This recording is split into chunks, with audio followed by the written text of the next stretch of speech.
పచ్చని హరిత తోరణాలు, చుట్టూ ఎత్తైన పర్వతాలు, ఎటు చూసినా ప్రకృతి రమణీయత, దైవ కళ ఉట్టిపడేలా నిత్యం గోవిందనామ సంకీర్తన. స్వామివారి వైభవాన్ని చాటే ఆనంద నిలయం తిరుమల. అందుకే మహర్షులు పురాణ ఇతిహాసాల్లో పేర్కొనబడినట్టుగా సకల సృష్టిలో వెంకటాచల పర్వతాన్ని మించిన పర్వతం మరొకటి లేదు. అయితే మనం చూస్తున్న శ్రీవారి ఆలయాన్ని పోలిన మరో ఆలయం ఉందన్న వార్తలు చక్కర్లు కొడుతున్నాయి. విశ్వకర్మ శిల్ప సంపద ఉట్టిపడేలా ఆ ఆలయం నిర్మాణం అయిందట. ఇంతకీ తిరుమలలో అంతటి ఆలయం ఎక్కడుంది? తిరుమలలో శ్రీవారి ఆలయం లాంటి మరో ఆలయం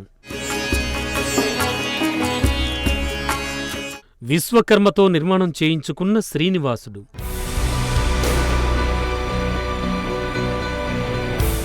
మనుషులకు కనిపించదంటోన్న రమణ దీక్షితులు.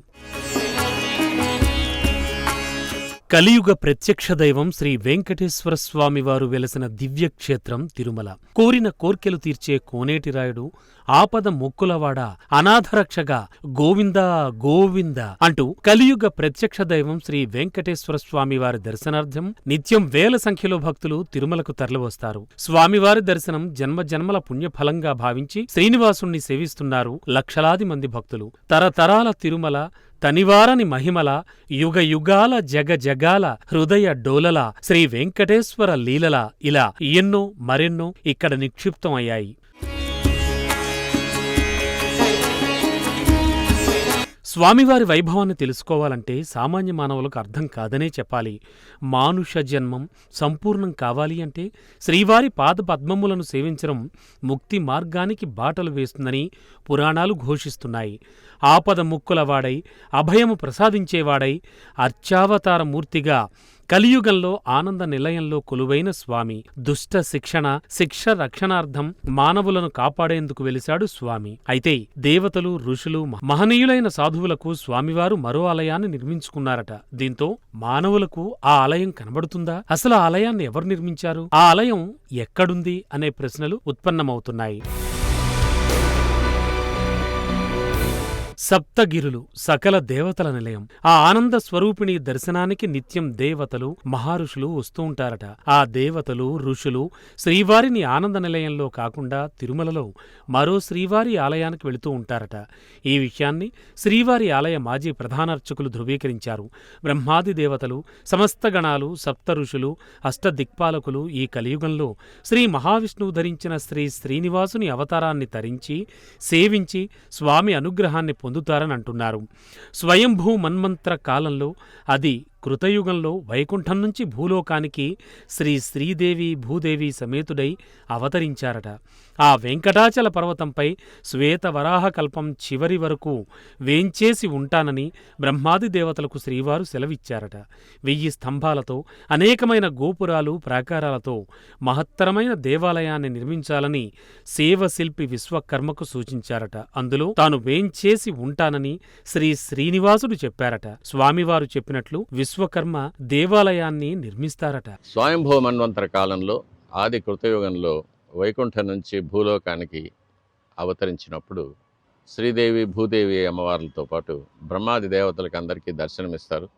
అప్పుడు ఈ వెంకటాచల పర్వతాల్లో శ్వేతవరాహ కల్పం చివరి వరకు నేను వేంచేసి ఉంటానని బ్రహ్మాది దేవతలకు మాట ఇచ్చిన తర్వాత దేవశిల్పి అయిన విశ్వకర్మను పిలిచి 1000 స్తంభాలతోనూ అనేకమైన గోపురాలతోనూ ప్రాకారాలతోనూ కూడిన ఒక మహత్తరమైన దేవాలయం తనకు నిర్మించమని, అందులో తాను వేంచేసి ఉంటానని ఉత్తర్విస్తారు.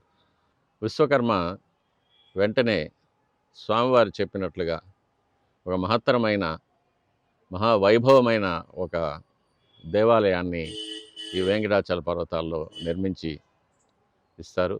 స్వామివారు శ్రీదేవి భూదేవి అమ్మవార్లతో ఆ ఆలయ ప్రవేశం చేసి అక్కడ కొలువు ఉంటారు.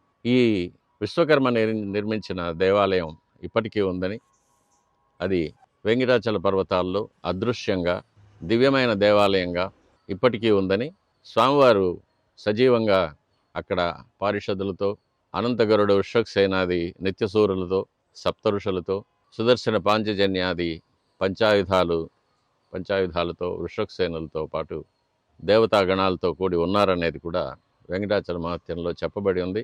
ఇది ప్రత్యక్షంగా ఎంతోమంది సిద్ధులు, సిద్ధపురుషులు, మహర్షులు, బ్రహ్మర్షులు, దేవర్షులు, దేవతా గణాలు అందరూ దర్శించుకున్న దేవాలయం.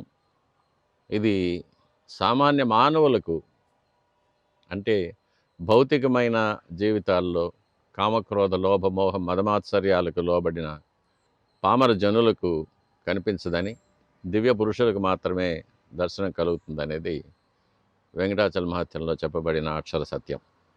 ఓం శ్రీ వెంకటేశాయ నమః. తరతరాల తిరుమలలో తనివితీరని మహిమలు ఎన్నో మరెన్నో ఇక్కడ నిక్షిప్తమయ్యాయి.